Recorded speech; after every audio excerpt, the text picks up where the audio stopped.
Hello guys, in this video I'm going to show you how you can add projects on your LinkedIn profile. So first you need to open up your LinkedIn app on your browser or mobile phone,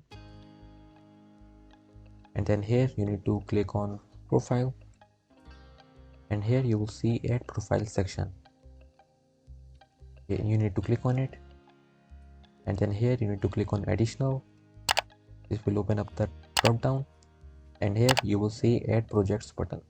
You need to click on it.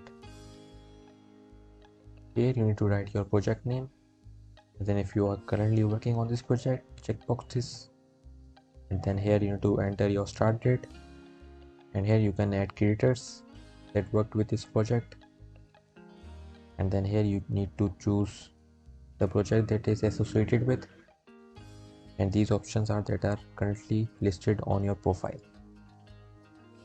So select this and then enter your URL if you have, that is optional, and write description also, it is also optional, and after that click on save.